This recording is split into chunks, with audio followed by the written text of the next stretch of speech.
GST வரி குறைப்பு நாடு முழுவதும் அமலுக்கு வந்துள்ளது. இது குறித்து கன்னியாகுமரி மக்களின் கருத்துக்களை தற்பொழுது பார்க்கலாம். இன்றைய முதல் ஜிஎஸ்டி 2 அடுக்காக குறைத்து இருக்கிறாங்க. இது இன்னைக்கு நாடு முழுவதும் ஒரு மிகப்பெரிய மக்கள் மத்தியில ஒரு மகிழ்ச்சிங்கிற செய்தி இன்னைக்கு மத்திய அரசு சொல்லியிருக்கு. இது உண்மையிலே மக்கள் மத்தியில மகிழ்ச்சியா என்பது இன்னைக்கு ஒரு கேள்விக்குறின்னு தான் சொல்லணும். ஏனென்று பார்த்தால் இந்த ஜிஎஸ்டி வரி இவ்வளவு தூரம் அதிகப்படுத்தியது இதே அரசு தான்.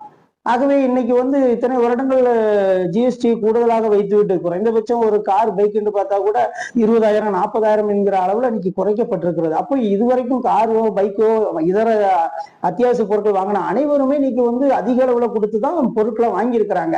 இதற்கு தகுந்தாற் போல் மத்திய அரசு மக்கள் மத்தியில சம்பளம் என்பது அதிகப்படுத்தப்படவில்லை. ஆகவே வருமானம் இல்லாமல் ஜிஎஸ்டியை அதிக அளவுல மக்கள் கொடுக்க வேண்டிய நிர்பந்தத்தின் ஒரு சூழ்நிலையில வாழ்ந்துட்டு இருந்தாங்க. ஆகவே நீங்க குறைத்திருக்கிறோம் என்று சொல்லும் பொழுது மக்கள் மத்தியில சந்தோஷத்தை விட இன்னைக்கு வெப்ராளம் அதிகமாக இருக்கு.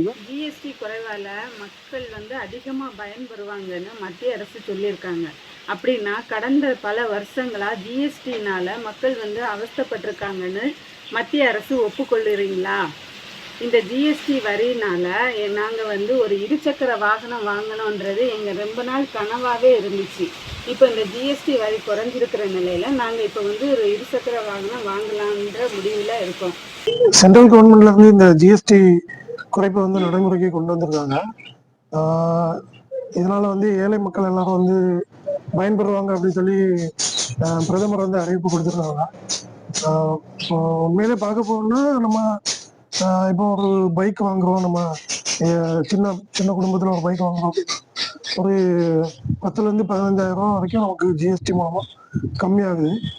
இது நமக்கு யூஸ்ஃபுல்லா தான் இருக்கும். ஆனா நம்ம இதுக்கு முன்னாடி நேற்றுக்கு வரைக்கும் நம்ம இந்த ஜிஎஸ்டி நம்ம கட்டிட்டு தான் இருந்திருக்கோம்.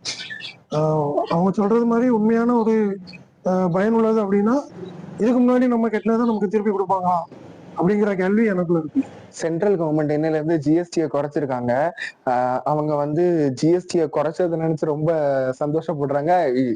இன்ஃபேக்ட் சந்தோஷம் தான் அது.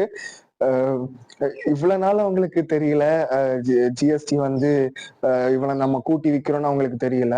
நான் ஸ்கூல் காலேஜ் படிக்கும் போது அவங்க ஜிஎஸ்டி வச்சிருந்தாங்க. அதை பத்தி எனக்கு அந்த டைம்ல ஐடியாவே கிடையாது.